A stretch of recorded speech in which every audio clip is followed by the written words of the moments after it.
My boyfriend said, "I'm going to brunch with the guys," then posted stories with his ex all day. When I asked about it, he said, "You're being paranoid. She's part of the friend group now." I didn't argue. That night, I started documenting everything. Now, he's begging me to come back. I'm Brooke, 37, and I've been with Jordan, 39, for 4 years. We've been living together for 2.5 years in a downtown condo we leased together. I thought we were building toward marriage. Hell, we'd already started looking at engagement rings and talking about timelines. I'd even turned down a promotion in Denver to stay here with him. That Denver decision still stings. My boss, Patricia, had called me into her office last October with an offer I thought I couldn't refuse. Senior Marketing Director for the Rocky Mountain region, 30% salary increase, stock options, relocation package, the works. I'd been working toward that level for 8 years, since I graduated with my MBA. "This is your shot, Brooke," Patricia had said. "Regional positions like this don't come around often." I'd asked for a week to think about it. Spent 3 days crafting pros and cons lists, researching Denver neighborhoods, even touring apartments virtually. But when I sat down with Jordan that Thursday evening, he'd gotten quiet. "Denver's really far," he'd said, swirling his wine glass. "It's a direct flight, 2 hours." "But your life is here. My life is here. Our life is here." He'd reached across the table, taken my hand. "Brooke, I've been thinking about proposing. This summer, maybe. I don't want to lose you to some corporate ladder." So I'd called Patricia the next morning and declined. Watched that opportunity walk out the door while Jordan promised me forever. Patricia had been understanding but disappointed. "These chances don't come around twice, Brooke. I hope you're sure about this." I'd been sure, at the time. 2 weekends ago, Saturday morning, Jordan's getting ready for what he calls guys' brunch. He's trying on different shirts, which should have been my first clue since Jordan typically throws on whatever's closest. Says the guys want to try that new gastropub downtown. Fine. I had client presentations to prep anyway. Morrison Communications was pitching a tech startup on Monday, and I needed my slides perfect. Around 1 p.m., I'm deep in PowerPoint when his Instagram story notification pops up. I wasn't monitoring him, just mindlessly scrolling during a break. There's Jordan laughing at some upscale wine bar. But it's not just the guys. There's Kimberly, his ex from college, the one he dated for 3 years before she moved to Chicago for her MBA. The one who apparently moved back 6 months ago, but somehow that detail never made it into our conversations. My stomach dropped. Not because I'm jealous of exes. At 37, I've dated enough people to know that past relationships aren't automatically threats. But because Jordan had been specific, guys, brunch, Marcus, Tyler, Drew, the usual crew who'd been getting together monthly since college. The stories kept coming. Group shots, sure, but also just them sharing a charcuterie board. Him adjusting her jacket when she got cold.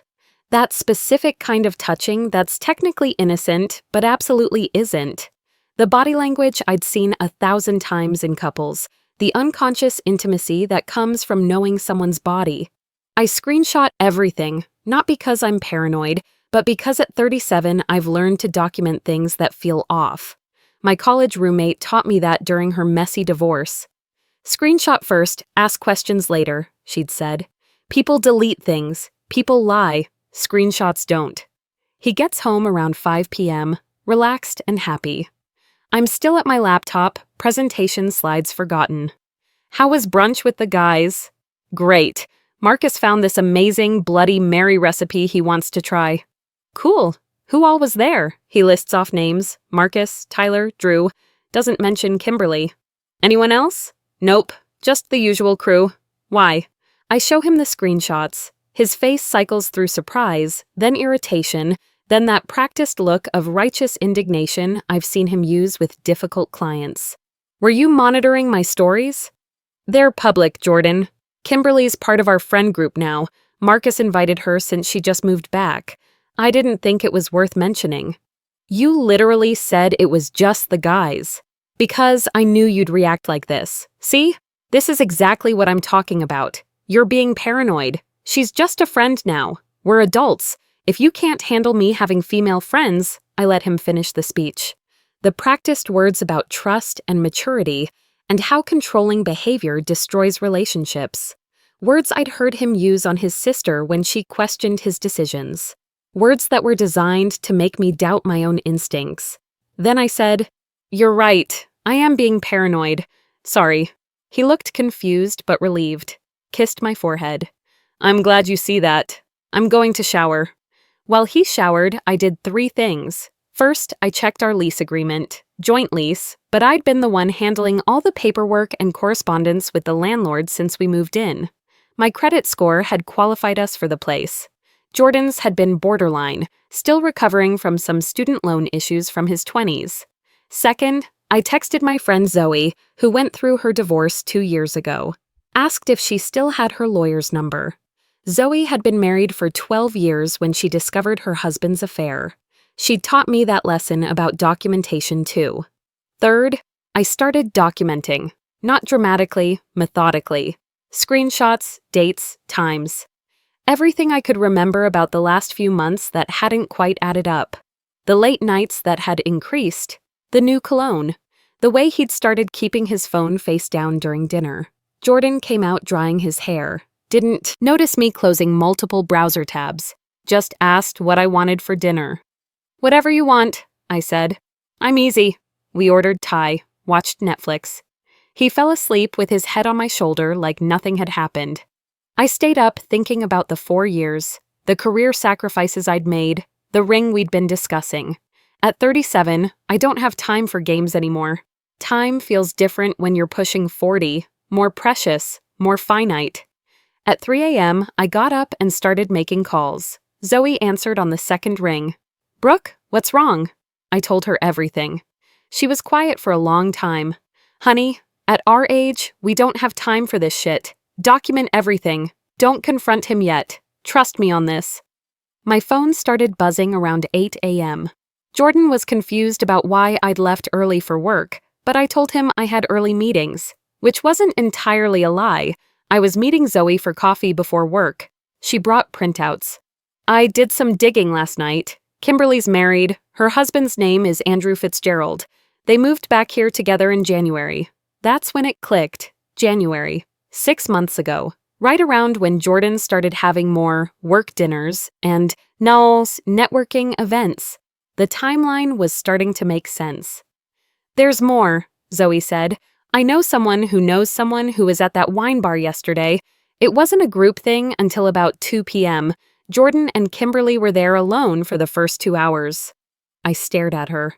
"How did you—" "Divorced women have networks, Brooke. We share information. We protect each other." The rest of my workday was a blur. I sat through client meetings on autopilot, nodding at appropriate moments while my brain processed what I'd learned. My assistant, Janet, kept shooting me concerned looks. "You okay, Brooke? You seem distracted." "Just tired," I said. "Late night working on the Morrison pitch." At lunch, I called my mother. Not to tell her about Jordan, not yet, but because I needed to hear her voice. Mom had been married to my father for 42 years. They'd met in college, married at 23, built a life together through his military career moves and her teaching positions in 6 different states. "How's Jordan, sweetheart?" she asked. "Are you two still planning that trip to Italy?" The Italy trip. We'd booked it for August, celebrating Jordan's promotion to senior account director.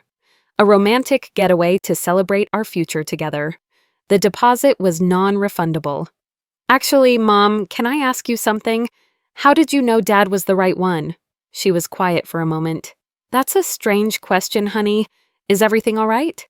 "Just curious. You were so young when you got married." "We were, but even at 23, I knew he respected me. He never made me feel crazy for asking questions or having concerns. Trust your instincts, Brooke. They're usually right, especially at your age. You've got enough experience to know the difference between love and performance." That evening, Jordan was unusually attentive. Brought home my favorite wine, suggested we plan a weekend getaway. The kind of behavior that would have made me feel guilty a week ago. Now it just felt calculated. "Jordan," I said carefully, How long has Kimberly been back in town? Not long. A few months, maybe? When exactly did she move back? I don't know. Why does it matter? I could see him getting defensive, that familiar tightness around his eyes when he felt cornered. Just curious. What is this, an interrogation? I told you, she's just part of the friend group now. Can we please drop this? I dropped it, but I didn't stop documenting. Over the next week, I did my homework with the methodical approach I used for campaign research, checked our phone records, we're on a family plan I manage, found calls and texts to a number I didn't recognize going back to January. The number was registered to K. Hayes Fitzgerald, Kimberly's married name. I cross-referenced the call logs with Jordan's claimed whereabouts. Tuesday, March 15th, 40-minute call at 7 p.m. Jordan had said he was at a client dinner. Wednesday, March 22nd, 23 texts between 2 p.m. and 8 p.m. Jordan had said he was in back-to-back meetings. The pattern was consistent. Calls during times he'd claimed to be unavailable. Long text conversations during work hours when he was supposedly swamped with deadlines. I checked our credit card statements next. Multiple charges at restaurants I'd never been to, always during times he said he was working late or at networking events. Chez Laurent on February 14th, Valentine's Day, while I was in Chicago for a conference. The Winehouse on March 8th, the night he said he was having drinks with Marcus to celebrate his promotion. Each discovery felt like another piece of a puzzle I didn't want to complete, but I kept going, driven by the same attention to detail that made me good at my job. Wednesday evening, I was reviewing credit card statements when I got a text from an unknown number. "Hi, is this Brooke? This is Andrew Fitzgerald. I think we need to talk." My hands shook as I typed back. "Yes, when and where?" "Coffee tomorrow morning? I have some things you need to see." I barely slept that night. Jordan came to bed around midnight, sliding under the covers quietly. He reached for me, pulling me against him like he had hundreds of times before. I lay there rigid, feeling like a stranger in my own bed. Thursday morning, I told Jordan I had an early client breakfast, another lie to add to the collection we were both building. Andrew was waiting at a corner table when I arrived at the coffee shop. He looked as tired as I felt.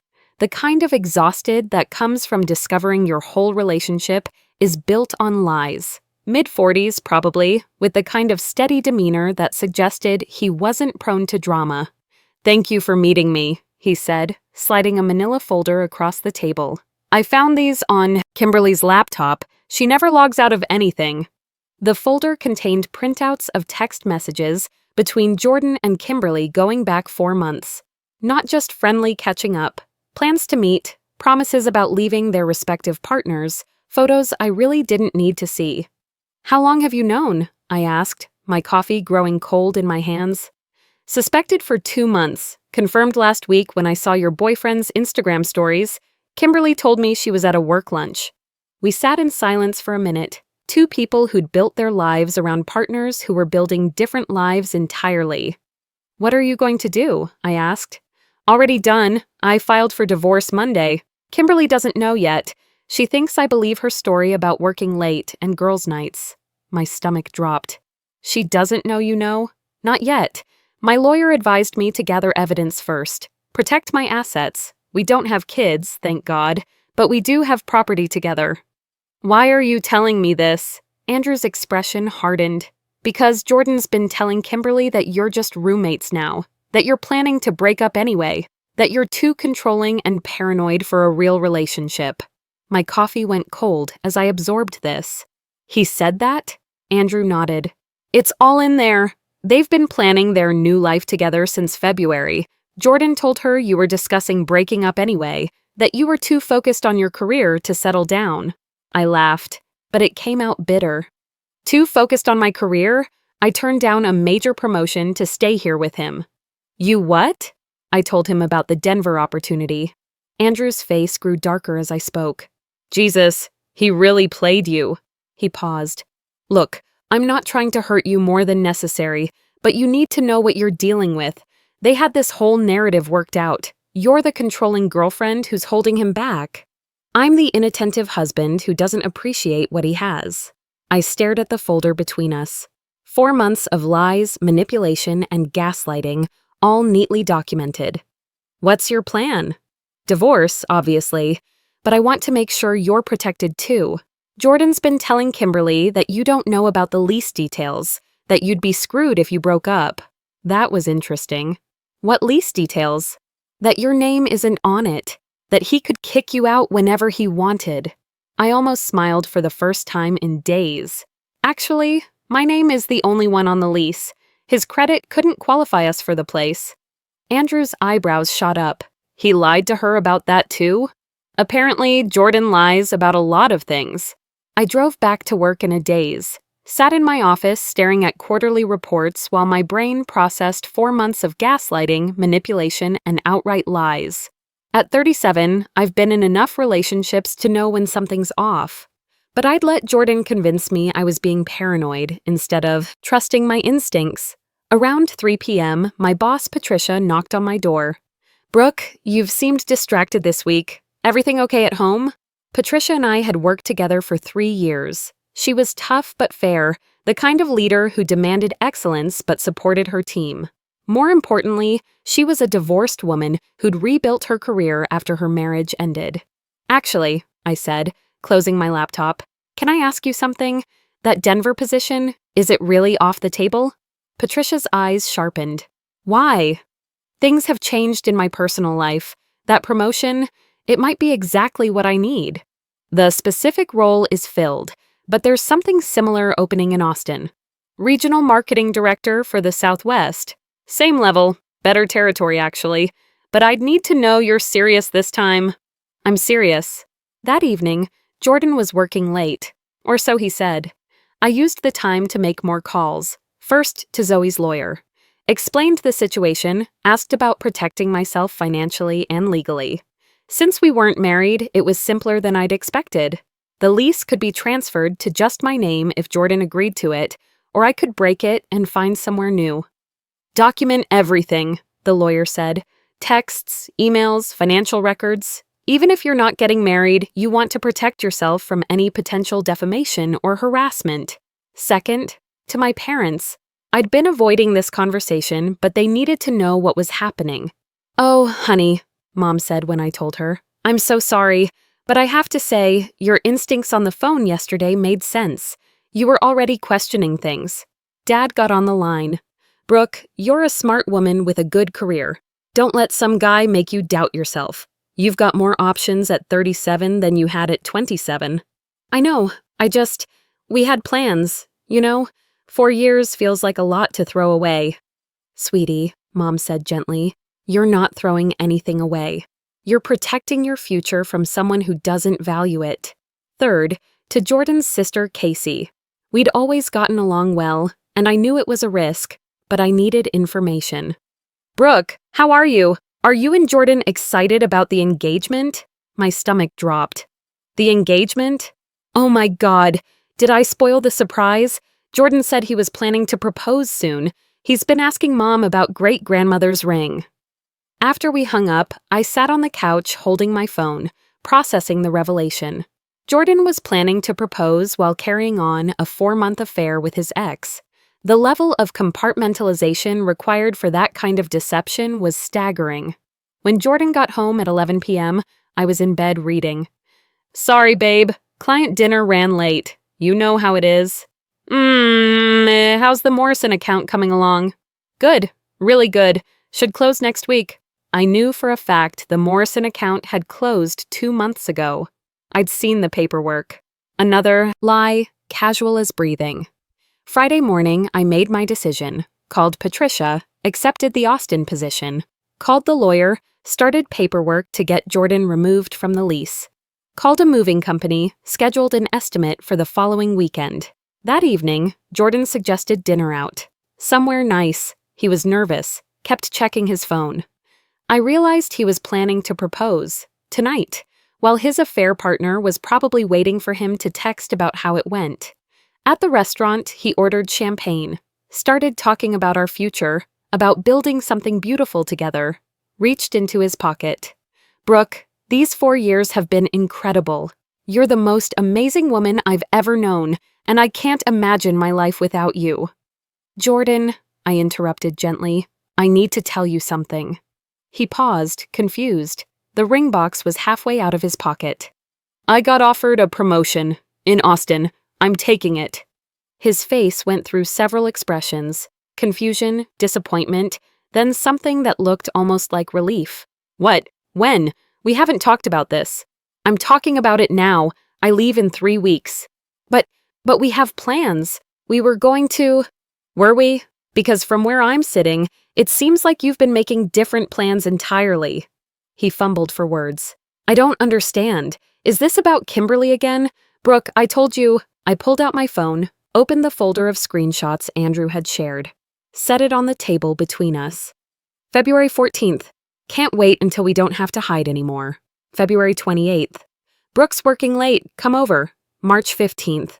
She's too paranoid to ever find out. Jordan went pale. The ring box slipped back into his pocket.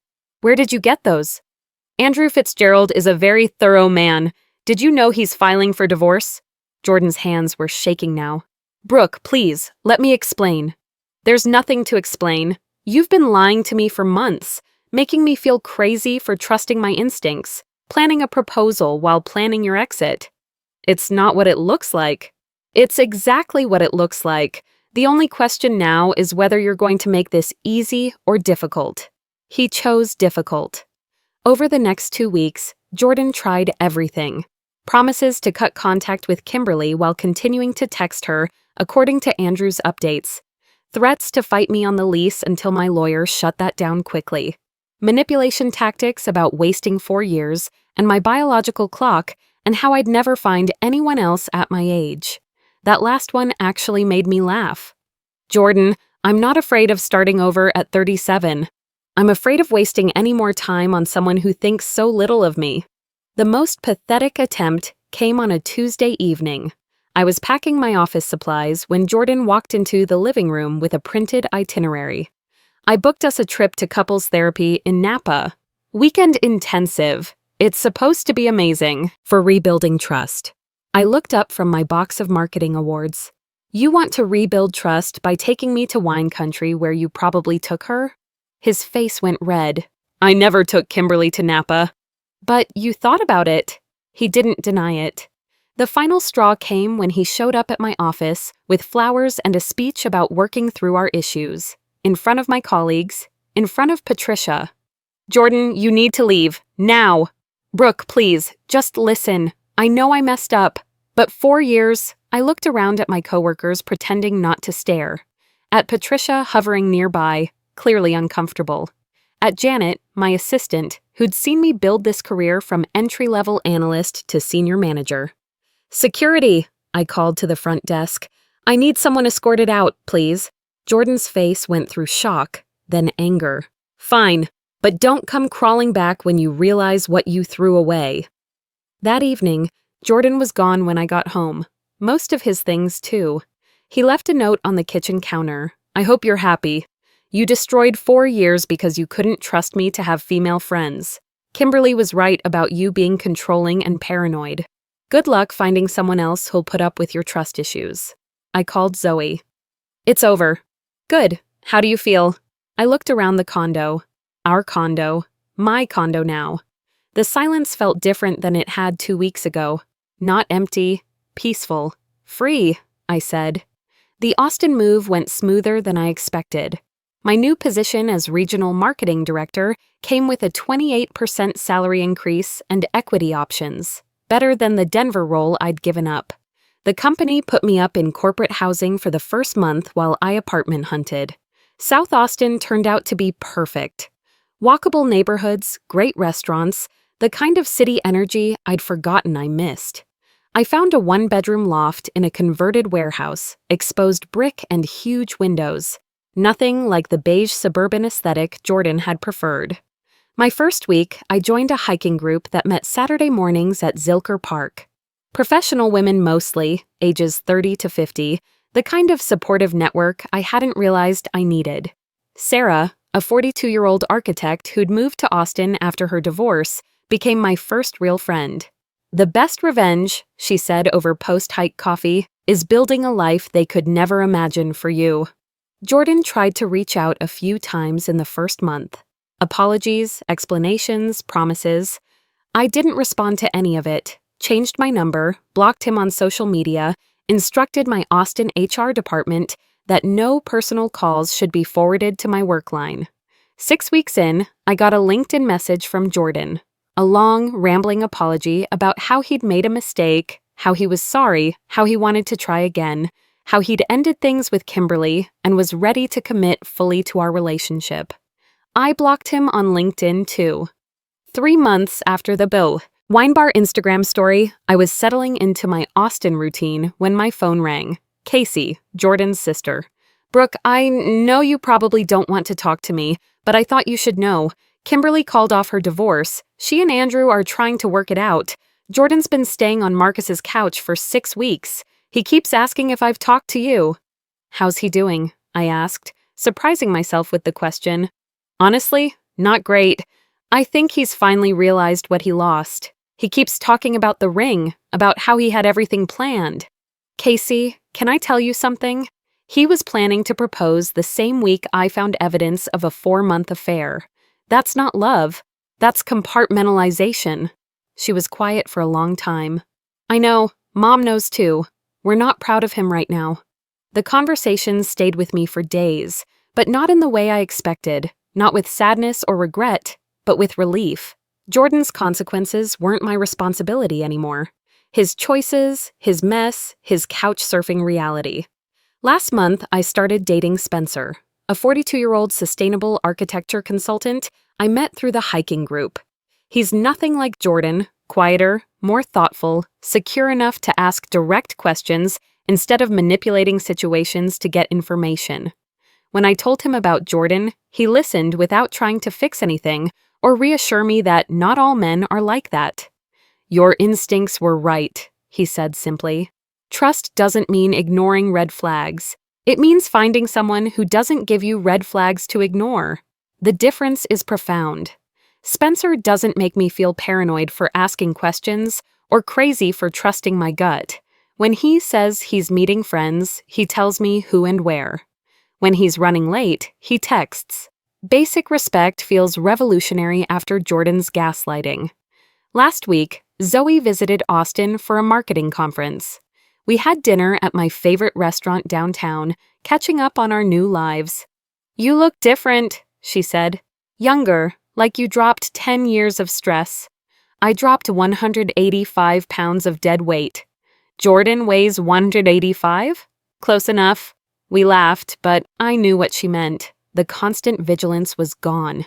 The need to analyze every conversation for hidden meanings, to second-guess my own perceptions, to walk on eggshells around someone's fragile ego. Jordan texted Zoe last week, asking for my new number. She didn't give it to him, but she did share his message. "Tell her I'm sorry. Tell her I realize what I lost. I know what I lost too. 4 years I'll never get back.